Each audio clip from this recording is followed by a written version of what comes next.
لبیک اللہم لبیک کی بلند ہوتی عاجزانہ صداؤں میں حج کا رکن اعظم وقوف عرفہ آج ادا کیا جائے گا۔ منی میں قیام کے بعد دنیا بھر سے آئے لاکھوں عازمین حج میدان عرفات میں جمع ہوں گے۔ غروب آفتاب کے بعد حجاج مزدلفہ روانہ ہوں گے اور رات مزدلفہ میں کھلے آسمان تلے گزاریں گے۔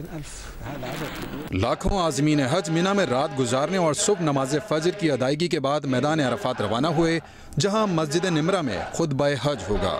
مسجد الحرام کے امام شیخ ڈاکٹر صالح بن عبداللہ یوم عرفہ کا خطبہ دیں گے۔ میدان عرفات کی مسجد نمرہ سے خطبہ حج براہ راست نشر کیا جائے گا۔ ادارہ امور حرمین کے سربراہ کا کہنا ہے کہ خطبہ حج کے 35 زبانوں میں ترجمے کا انتظام کیا گیا ہے۔ خطبہ حج کے بعد ظہر اور عصر کی قصر نمازیں ایک ساتھ ادا کی جائیں گی۔ عرفات میں وقوف کے دوران عازمین تلبیہ پڑھنے، استغفار کرنے اور تسبیح کے ساتھ ساتھ دعاؤں میں مصروف رہیں گے۔ وقوف عرفہ کی ادائیگی اور سورج غروب ہونے کے بعد حجاج میدان عرفات سے 6 کلومیٹر دور مزدلفہ کے لیے روانہ ہو جائیں گے۔ حجاج کرام مزدلفہ میں مغرب اور عشاء کی نمازیں ایک ساتھ ادا کریں گے۔ مزدلفہ میں رات قیام کے دوران حجاج رمی جمرات کے لیے کنکریاں چنیں گے اور کل طلوع آفتاب کے بعد منی روانہ ہو جائیں گے۔ وزیر اعظم شہباز شریف آج 2 روزہ دورے پر سعودی عرب روانہ ہوں گے۔ ترجمان دفتر خارجہ کا کہنا ہے کہ وزیر اعظم کے ہمراہ اعلیٰ سطح کا وفد بھی سعودی عرب جائے گا۔ دورے میں وزیر اعظم کی سعودی ولی عہد محمد بن سلمان سے ملاقات بھی ہوگی۔ ملاقات میں تجارت، سرمایہ کاری، مسلم امہ کی فلاح و بہبود پر گفتگو ہوگی۔ ترجمان دفتر خارجہ کے مطابق وزیر اعظم حالیہ پاک بھارت کشیدگی کم کرنے میں سعودی کردار پر اظہار تشکر کریں گے۔ وزیر اعظم کا سعودی ویژن 2030 کے ساتھ تعاون کے نئے راستے کھولے گا۔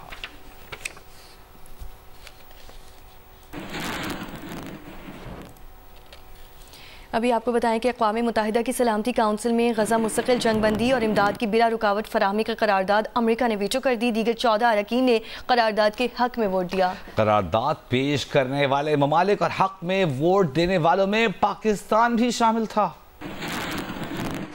اقوام متحدہ میں پاکستانی مندوب عاصم افتخار نے کہا کہ جنگ بندی کی قرارداد مسترد ہونا عالمی انسانی قوانین کی خلاف ورزی ہے۔ قرارداد مسترد ہونے سے خطرناک پیغام جائے گا۔ کرۂ ارض پر غزہ کے حالات جہنم سے بھی بدتر ہیں۔ غزہ میں 54,000 سے زائد فلسطینی شہید ہو چکے ہیں، 18,000 بچے ان میں شامل ہیں۔ سلامتی کونسل کی جانب سے جنگ بندی قرارداد کی ناکامی تاریخ میں یاد رکھی جائے گی۔ پاکستان فلسطینی عوام کی بھرپور حمایت جاری رکھے گا۔ This is no longer a humanitarian crisis. It is a collapse of humanity and of international law and all that this council is supposed to stand for. As the president of the ICRC noted, Gaza is worse than hell on earth. Over 54,000 civilians have been killed, among them 28,000 women and girls and 18,000 children. In the last 24 hours alone, nearly 100 Palestinians have been killed and more than 400 wounded. Entire neighborhoods lie in ruin. Famine stalks the land. Disease and despair now spread more quickly than any. Breaking news سے آپ کو net metering policy کو تبدیل کرنے کا اصولی فیصلہ، صارف کو 22 روپے فی یونٹ کے بجائے 10 روپے نقد ادائیگی کی تجویز کی سمری تیار کر لی گئی ہے۔ دوسری جانب ترجمان پاور ڈویژن کا کہنا ہے کہ ابھی نیٹ میٹرنگ سے متعلق کوئی فیصلہ نہیں ہوا۔ یہ دونوں معاملات کیا ہیں، اس پر بات کریں گے ہمارے نمائندوں جواد ملک اور سیف الرحمان سے۔ جواد، سب سے پہلے آپ کی جانب آتے ہیں۔ پہلے تو یہ بتائیے گا کہ کب سے اطلاق ہوگا اس فیصلے کا اور نقد ادائی سے کیا مراد ہے، مختصراً بتائیے گا۔